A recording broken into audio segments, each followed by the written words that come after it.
ንግግራችን ሁሉ እኮ ዝም ብሎ አፈር ነው። ሰላምታው አያምርብን፣ አነጋገራችን አያምር። እንኳን በር የሚከፍት በር የሚዘጋ ንግግር። የበጎ መልእክተኛ ማለት ይሄ ነው። አንደበታችሁ በመንፈስ ቅዱስ የተሟሻ ይሁን። ቤተ ክርስቲያን ምንድናት ካልከኝ የመንፈስ ቅዱስ ቤቱ። ስለዚህ ቤተ ክርስቲያን ስታይ መንፈስ ቅዱስን ታየዋለህ። ዛሬ ሊቃነ ጳጳሳት ሳይቸግሩን ፓትርያርክ እያለን መምህር እያለን ፍርድ ቤቱን የሞላ ነው ክርስቲያኖች አይደለም? ይሄ አይደለም ቅዱስ ጳውሎስ ምንድን አለ? ኢታምሩ ነው ህድጉ ውስተ ዓለም ከመ መላእክት ተጥቀንኩ የለም። የዚህን ዓለም ተውት፣ በመላእክት እንኳን ፈርድ ነበር። እኛ አነስናችሁና ነው ወይ ሄዳችሁ የምትካሰሱት? ይቅር ተባብላችሁ ነገራችሁን እዚህ አጨርሱም ወይ? እስቲ ፍርድ ቤት ደናጥራ ፋይል ሁሉ ሞልቶ ያለ የኛ አይደለም? ይሄንን ነገራችን አቁመን በዚሁ በካህናት መዳኘት ይቅር መባባል ነገራችን እዚሁ ማቆም የለብንም አለብን። ሌላው ሳምን ማለት ነው በእሳት የለቀላቸው በፍቅሩ እየነደዱ እንዲኖሩ ነው። በፍቅሩ እንዲነዱ ምን አለ ጌታ? እሳተ አምጻይኩ ለብሔር ምን ተፈቅድ ዘንበል አንድዶታል። እሳትን ይዤ መጥቻለሁ ማንደድ ነው እንጂ ምን እፈልጋለሁ አለ። በፍቅሩ እንዲናደዱ ነው። በፍቅሩ እየነደዱ ምን አደረጉ? አሁን ከሰማይታት ቆላተ ሕማማት ወረዱ ወጻድቃኒ ከገዳማት ወዱ። በፍቅሩ እየነደዱ ፍቅሩ እየታያቸው አባ ጳኩሚስ እኮ ነው። አባ ጳኩሚስ ይሰግዳል። ምድሩ በንባው ታጠረ፣ በጉልበቱ መሬቱ ተቆፈረ። ከስግደቱ ብዛት የተነሳ ጎደ ጉልበቱን እስኪወጣው ድረስ። ኋላ ምን አለ? ጌታ ኢየሱስ ክርስቶስ ለፍቅር ብዬ እንዴት እንደምሆን ታያለህ። ጌታ ደግሞ የተሰቀለ ዕለት ዓርብ መከራውን አሳየን። እኔ ለአንተ የሆንኩትን አየህ። አላበጀሁም ጌታ ይቅር በለኛል። እንዲህ ላደረገ ርቀነው ለተከተለን ጠፍተን ለፈለገን ወድቀን ላነሳን ቀምተነው ሰጥቶ ለታረቀን ለመድኃኔዓለም ፍቅር ሊሳሱለት ይገባል። ይህን ሊያሳያቸው ነው። በመንፈስ ቅዱስ እሳት በወልድ በመንፈስ ቅዱስ ፍቅር እየነደዳችሁ ኑሩ። የእግዚአብሔር ፍቅር የዓለምን ፍቅር አውጥቶ ይጥላል። የእግዚአብሔር ፍቅር የዓለምን ፍቅር። አንዲት ሴት መጣችና አንዱን መነኩሴ አባ አቤት አዩ እያየሁሽ ነው። መልከኛ እኮ ነኝ። አሁን መልከኛ ነሽ፣ እግዚአብሔር ግን መልካም ነው፣ ለአንቺ መልክ የሰጠሽ እሱ ነው አለ። ስለዚህ ምን ማለት ነው? ይህ በአንቺ መልክ ሳይሆን በእግዚአብሔር መልክ ተይዣለሁ ማለት ነው። ስለዚህ መነኩሴ ሲመነኩስ አመንኳሹ በቅናት ሲያስረው ጌታዬ ኢየሱስ ክርስቶስ ይህን መነኩሴ በቅናት እንዳሰርኩት አንተም በፍቅር ሰረው ይላል። በፍቅር ታስረን እንድንኖር እናንተም እንድትወዱት እግዚአብሔርን መውደድ ትወዱኛላችሁ ብሎ እኮ ነው የጠየቀ። ሌላ ጥያቄ አልጠየቅም። ቅዱስ ጴጥሮስን ትወደኛለህ ወይ ትሰጠኛለህ አላለም ክርስቶስ እኮ። ጥያቄው ትወደኛለህ ወይ? ይህን ፍቅር የፍቅር እሳት እንዲኖራቸው ዛሬ ብዙ ፍቅር እየነደድ እያጠፋን ስለሆነ ነው። እግዚአብሔርን ትወዱታላችሁ? መልካም እንጂ እንግዲያውማ ወንድማችሁን ውደዱ። ክርስቶስ ቅዱስ ዮሐንስ አፈወርቅ ክርስቶስን ትወዱታላችሁ ሲል ሁሉ አዎ ሲል እንግዲያስ ክርስቶስ ማለት እዚያ መንገድ ላይ ወድቆ የሚለምነው ድሃ ነው አለ። ያን ስትወደው ክርስቶስን ትወደዋለህ። ለፍቅሬ እየሳሳችሁ ኑሩ። ሌላው ደግሞ አንደበታችሁ የተባ ይሁን ማለት ነው። ወኩን በሊሐ ልሳን ይላል ሃይማኖተ አበው ሲናገር፣ ሰለስቱ ምዕት ሲናገሩ አንደበትህ የተከናወነ ይሁን፣ ንባብ ለብላቢ አትሁን ይላል። ደግሞ ትርጓሜ ንባብ ለብላቢ አትሁን፣ ምስጢር የተከናወነልህን አከናውን የምትናገር ነገረ ዘርቅ የማትጨምር ሁን። አንደበትህ የነደደ በሀብተ መንፈስ ቅዱስ የተከናወነ በጽዮን መንፈስ ቅዱስ የጣፈጠ ሁን። ንግግራችሁ ሁሉ ቅሱም ይሁን፣ ጥዑም ይሁን፣ ጣፍጥላችሁ። ሰው እኮ ክርስቲያን እኮ እንኳንስ ሲያስተምር ነገር ሲያቀብልም ያምርበታል። ከቃሉ ጋር ናቸው። አንድ በገዳም ያለ አበምኔት ሲኖር አንድ እሱ ብዙም አልተማረም እና ከሱ የበለጠ የተማረ መምህር ለእንግድነት መጣ። መነኩሴ ኋላ መነኮሳት ሁሉ አባ አባ አባ እያሉ የገዳሙ መነኮሳት ሁሉ ማን ይከባሉ? ያኛውን። ሰውየው ቅናት አደረበት። ደቀ መዝሙሩ ምን አለው? ሂድና ያንን እንግዳ እንዳላይ ብለዋል በሉ። ኋላ ሲለው ያ ደቀ መዝሙሩ ዶ ምን አለ መሰላችሁ? አባቴ የተመቸዎት ወይ እንዳላይዎት ስራ በዝቶብኝ ብለዋል አበምኔቱ ብሎ ይነግረዋል። ከዚያ በበነገው ያ ሰውዬ አለ አንተ አልነገርከውም? ነግሬዋለሁ። እንግዲህ መሄድ ሆኖ ነው። እኔ ምን አውቃለሁ? ሂዳውን ደግሞ እንዳለ ይበለው። አባ አቤት፣ እንደምን አደሩ? ገዳሙን ለመዱት ወይ? እንዲሁ እየባዘንኩ ሳላየዎት ሰነበትኩ ብሎታል አበምኔቱ ብሎ ይናገራል። በሦስተኛው ቀን ራሱ ሰይፍ ነቅንቆ ሄደ። አንተ ቆይ ምልክብ ነገር አይደርስም እንዴ? ይደርሰኛል። እና ምን ሆነ ማትሄድ ምንድን ነው እያለ የሚነግርህ? ተመችቶታል ወይ ገዳሙ እያለ ነው የሚነግርህ። ለካ መምህሩ እኔ ሳልሆን እሱ ነው ብሎ ደቀ መዝሙሩን መምህር አድርጎ እሱ ወንበሩን ለቀቀ። ይሄ ምንድን ነው? የጣፈጠ ንግግር አያችሁ? እውነት ማለት ነው። ለጠብ ቢልከው ለፍቅር አድርጎት መጣ። የበጎ መልእክተኛ ማለት ይሄ ነው። አንደበታችሁ በመንፈስ ቅዱስ የተሟሻ ይሁን። ምጣድ እኮ እንጀራ እንዲያጣፍጥ ምን ያደርጉታል? በእሳት ይተኩሱታል። ሲተኩሱት እዛ እንጀራው ይጣፍጣል፣ አጣፍቶ ያወጣዋል። በደንብ ነው የሚጠብሱት፣ ካልሆነ እንጀራው አፈራፈር ነው የሚለው። ንግግራችን ሁሉ እኮ ዝም ብሎ አፈራፈር ነው። ሰላምታው አያምርብን፣ አነጋገራችን አያምር።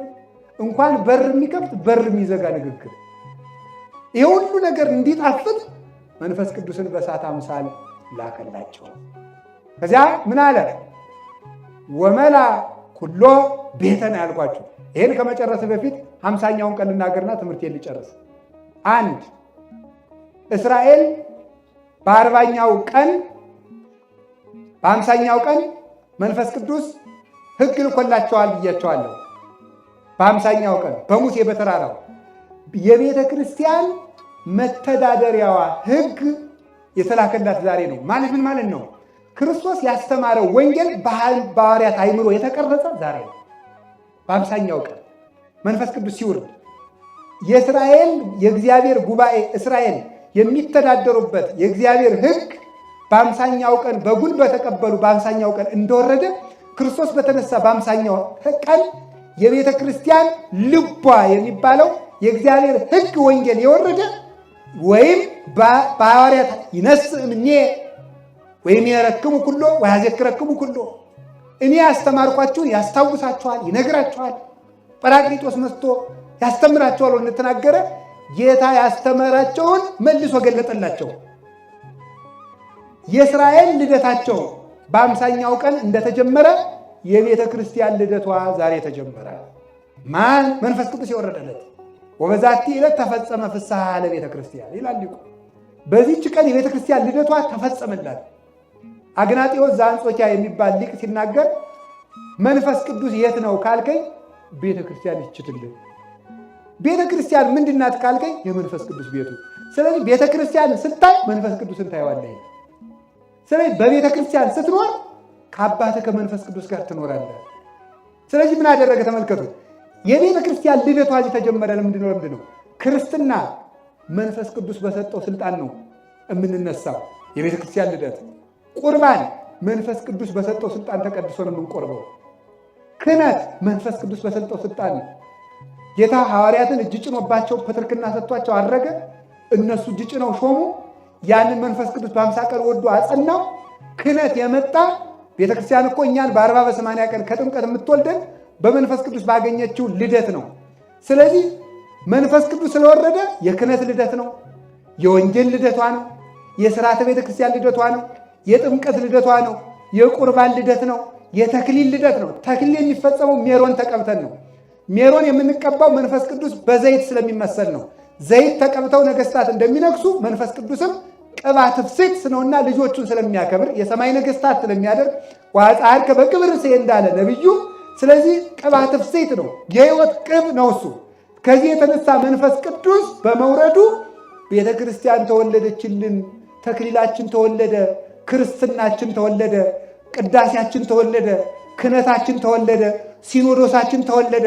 ሲኖዶስ ማለት እኮ የመንፈስ ቅዱስ ጉባኤ ማለት ነው። ሲኖዶስ ሲኖዲቆን ማለት መንፈስ ቅዱስ የሚመራው ጉባኤ ማለት ነው።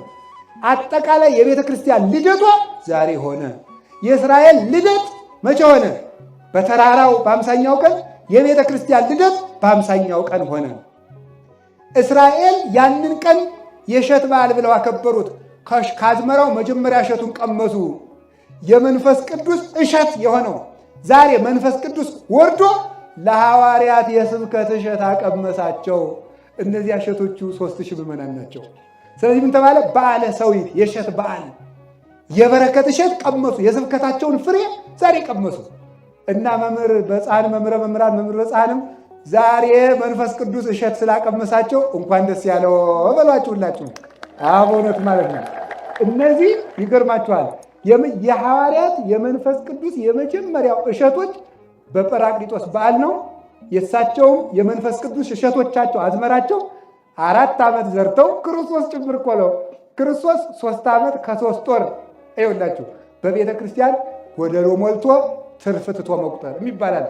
በእናንተ ደግሞ አፕሮክሲሜት ካልኩሌሽን ማለት ነው አይደለም እንዴ? አቅራብ ዋጋ ማለት ነው፣ ወይም አቅራብ ስሌት ማለት ነው። ስለዚህ ከ5 በላይ በሆነ 10 በለው ትላለህ አንተም ቢሆን ማለት ነው። ስለዚህ ምን ማለት ክርስቶስ ስንት ዓመት ከ3 ወር አስተማረ? አቤት 3 ዓመት ከ3 ወር ስንሞላው ስንት ይመጣል? 4 ይሆናል። ይኸው ባለ ሐዲሳቱ ደግሞ 4 ዓመት ተመርቀው ክርስቶስም 3 ዓመት ከ3 ወር ባስተማራቸው ደቀ መዛሙርቱ ዛሬ እሸት አገኘ። ዛሬም ደግሞ እነዚሁ ልጆችም የእሱ ልጆች ናቸው። መምህሩ አስተምረው ለመንፈስ ቅዱስ እሸት አቅርበዋል። የበረከት አዝመራ ያደርጋቸው በሁላችሁም በእውነቱ ማለት ነው። አዎ ይህ እሸት የተቀመሰበት ቀን ነው። ቤተ ክርስቲያን በኩራት ማለት ምን ማለት ነው? እስራኤል የመጀመሪያውን አዝመራ ያቀርባሉ። ቤተ ክርስቲያን ደግሞ የመጀመሪያውን አዝመራ የመንፈስ ቅዱስን አዝመራ ደግሞ በ50ኛው ቀን አገኘ። እነዚህ ልጆችም የዚህ ጉባኤ የመጀመሪያው አዝመራ ናቸው። የመጀመሪያው አዝመራ 4 ዓመት ተዘርተው መጀመሪያ የደረሱት አዝመራዎች ናቸው። እነዚህን ያቀመሰን እግዚአብሔር የተመሰገነ ይሁን፣ ፍሬያማ ያርጋቸው። አንዳንድ በቆሎ አይደለም የለም እንደው ዝም ብሎ እንትኑን ይሄንን ገለፈቱን ሽልቅቅ ስታረጉት ውስጡ ትል የሚሆን ካባው ውልቅ ሲል ጓዴ ትል እንዳይሆን እግዚአብሔር ይጠብቀን። አሜን በሉ እንጂ አሜን አትሉ? የበረከት አዝመራ ያደርገን ሁላችንም። ስለዚህ ምን አደረገ? ወመልአ ኩሎ ቤተ ሀብሃለው ይነብሩ። መንፈስ ቅዱስ ሐዋርያት ያደሩባትን ቤተ ክርስቲያን ሞላት ነው ትርጉሙ፣ ሌላ የለውም። እንግዲህ ሐዋርያት ያደሩባትን ቤተ ክርስቲያን መንፈስ ቅዱስ ሞላት። እስኪ በሉ ሐዋርያት ያደሩባትን በሉ። ቤተ ክርስቲያን ማን ሞላት? ንገሩኝ እንጂ። ቤተ ክርስቲያን የማን ሐዋርያት ናት? የማን ቤተ ክርስቲያን ናት? የሐዋርያት ቤተ ክርስቲያን። ሐዋርያት በመሰረቷት ቤተ ክርስቲያን ምክንያት በመሆኑላት፣ የመጀመሪያ በኩር በሆኑላት፣ የመጀመሪያ ደቀ መዝሙር በሆኑላት ማለት ነው። የሐዋርያት ክህነት፣ የሐዋርያት ትምህርት፣ የሐዋርያት ሲኖዶስ፣ የሐዋርያት ስርዓት፣ የሐዋርያት ወንጌል፣ የሐዋርያት ቁርባን ባለባት ቤተ ክርስቲያን መንፈስ ቅዱስ መልቶ ይኖራል። እንኳን ደስ ያላችሁ። በዚህች ቤተ ክርስቲያን መንፈስ ቅዱስ መልቶ ይኖራል። እርግጠኞቹ ነው። የሐዋርያት ክህነት እስካለ ድረስ፣ የሐዋርያት ወንጌል እስካልተቋረጠ ድረስ፣ የሐዋርያት ቁርባን እስካልተቋረጠ ድረስ መንፈስ ቅዱስ ከቤተ ክርስቲያን አይለይም።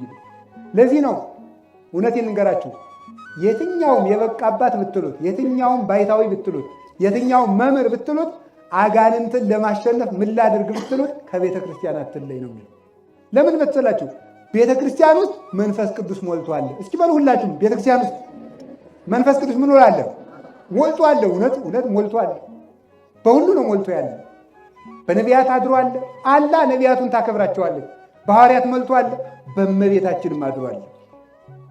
በእሱ ያደረው መንፈስ ቅዱስ በኤልሳቤጥ ስለመላ ምስጢር ስላናገራት አንድ ጥያቄ ብቻ ልጠይቃቸው። ባደሩበት ቤት በሉ መንፈስ ቅዱስ ሞላ በሉ እንጂ ድገሙት። እሺ አሁን አንድ ጊዜ ላስብላችሁ። ደቀ መዛሙርቱ ባደሩበት ቤት መንፈስ ቅዱስ ሞላ በሉ እንጂ። ሁለት ነገር ያዙልኝ። ቤተ ክርስቲያን መንፈስ ቅዱስ እንዳይርቃት ከፈለግ ጉባኤ መኖር አለበት። ደቀ መዛሙርት ናቸው እኮ ያወረዱት። እውነት አሰብ ንገሩኝ እንጂ 5 እንጀራ የበላው ሕዝብ መሰለ ያወረደው። ያዕቆብ በልቶ ሄደ። ተርበው ይከተሉት የነበሩት ግን መንፈስ ቅዱስ ለቤተ ክርስቲያን አወረዱ። ስለዚህ ጉባኤ ቤት ውስጥ መንፈስ ቅዱስ በየቀኑ ይወርዳል። እውነቴን ነው የምነግራችሁ፣ መልቷል። ለቤተ ክርስቲያን መንፈስ ቅዱስ የሚያወርድ ይኸው እስኪ ሊቃነ ጳጳሳት መንፈስ ቅዱስን እጅ ንስተው ንስሐ መንፈስ ቅዱስ ብለው ዲቁና ቅስና እንዲሰጡ የሚያደርጋቸው ጉባኤ ቤት አስተምሯቸው አይደለም። ጉባኤ ቤት ለቤተ ክርስቲያን መንፈስ ቅዱስ እንዲወርድ የሚያደርገው የመንፈስ ቅዱስ መውረጃ መሰላል ነው በእውነቱ ማለት ነው። ቤተ ጉባኤ። አሁንም በጉባኤ ቤቶቻችሁ መንፈስ ቅዱስን ያወርድልን። ሁለተኛ ደግሞ ደቀ መዛሙርቱ ባሉበት ቤት በሉ መንፈስ ቅዱስ ሞላ በሉ እንጂ ተማሪ በገባበት ቤት በሉ መንፈስ ቅዱስ ይሞላል በሉ። ማምላክን ድገሙት። ተማሪ ባለበት ቤት ማን ይሞላል? ድገሙ። ተማሪ ባለበት ቤት። እሺ እውነት እኮ ነው። ይኸው ደግሞ ጌታ ሲነግራቸው ሂዱና ለዚህ ቤት ሰላም ይሁን በሉ አለ። ከተቀበሏችሁ ሰላም ያድራል። ደቀ መዛሙርትን የሚቀበል ሰው ሀብተ መንፈስ ቅዱስ ከቤት ይሞላለታል። ተሜ አድርሰናል ብትይ ግን እግዚአብሔርም አድርሻለሁ ነው የሚልሽ። እውነቴን ነው የምነግራችሁ። አድርሻለሁ። አሁን እግዚአብሔር አድርሻለሁ። እግዚአብሔር አሁን ፀሐይ ወጣች። የዋልት ፀሐይ ነገ ማልዳ ተነስተን ሰኞ እግዚአብሔር ፀሐይ አውጣልኝ እሑድ ዕለት አድርሻለሁ ይላል ወይ? እግዚአብሔር ሆይ ለ2015 ሐምሌ ዝናብ አዝኑልን በ2014 አድርሻለሁ ይላል አይልም። ትናንትም ይሰጣል፣ ዛሬም ይሰጣል። አሁንም በየቤታችን በረከት እንዲገኝ ከፈልጋችሁ ቃላቸውን ስሟቸው። ስሙ። መንፈስ ቅዱስ ያደረባቸውን በመንፈስ ቅዱስ የተመረቁ መምህራንን ስሙ። ሳይኮሎጂስት ጋር ከምትሮጡ እንዳይቆጡኝ እንጂ አምቡላንስ ከመደወላችሁ በፊት ሐኪም ቤት ከመሮጣችሁ በፊት ወደ ቤታችሁ መምህራንን ጥሯቸው። እስቲ ሁላችሁም አንዳንድ ተማሪ አሁን እነዚህ ልጆች እነዚህ ወንድሞቻችን መምህራን ናቸው። 20 ናቸው። እስኪ አሁን እናንተ ስንቱ እንደሆነ እስቲ ሁላችሁም አንዳንዳቸውን የዛሬ ሳምንት ተሰብሰቡና እዚህ አንዳንዳቸው ደሞዝ እንዲኖራቸው አድርጉ። የምሬን የምነግራችሁ ማለት አንዳንዳቸው እስቲ በገቡበት ቤት በሉ። እኔ ሳይሰለቸኝ እናንተ መንፈስ ቅዱስ ይሞላል በሉ። ሐዋርያት አደሩበት ቤት ማን ወረደ? ሐዋርያት የማን ደቀ መዛሙርት ናቸው? የክርስቶስ በሉ እንጂ። እነዚህ ደቀ መዛሙርት የማን ናቸው? እነዚህ በገቡበት ማን ይገባል? መንፈስ ቅዱስ ይገባል። ተሜ ቀላል እንዳይመስላችሁ። ምክንያቱም ተማሪም መነኩሴ ነው እንጂ ተማሪ ቢበቃ መብቃቱን ያውቁ። ዝም ብሎ በቃ መልካ ኢየሱስም ሲደግም እንደነገሩ ሰላም ለዝክረ ስምከ ስማ ለኢየሱስ አተኮቸረውን አንተን አልከው አቋርጦ ማለት በየዋህነት ስለሆነ የሚኖረው ተማሪ ያደረበትን ጸጋ ማንም አይዘው። ተማሪ ያደረበትን ጸጋ መነኩሴ የማይክበሰበሳል አባቴ በሰው ጸሎት ስለሚለው እውነት ነው መሰል እውነት ነው ይሄ ነገር ሳይሆን አይቀርም ይላል። እውነት መስሎት ይሉ ህዝብ ደግሞ አውቆ ነው እንደዚህ ያሉኝ። ተማሪ ግን መብቃቱን አይታወቀው። አንደኛ የጉባኤ ቤት ጸሎት አድራሻ የለውም ማለት ይመስላችሁ? በደቀ መዝሙር ገሌ ጸሎት ነው እንዲህ የደረገ አይባልም። የጉባኤ ነው። አንድ ባለቤት ስለሌለው ውዳሴ ከንቱ ስለሌለበት ጸሎቱ ጠባት ነው። ስለዚህ ተማሪ ያዙ፣ አስተምሩ። የሁሉ ሰው አሁን መቶ ብር ቢያወጣ ራሱ እነዚህ መምህራን ሳይቸገሩ ተቀጥረው እንዲኖር ማድረግ እንችላለን አንችልም? አዳ እንግዲህ ተምረው ሸማኔ የሆኑ ነው የምትሉት ነው? ቆፋሪ እንዲሆኑ ነው የምትፈልጉት? እውነቴን ነው። እኔ በጣም ይቅርታ አድርጉልኝ።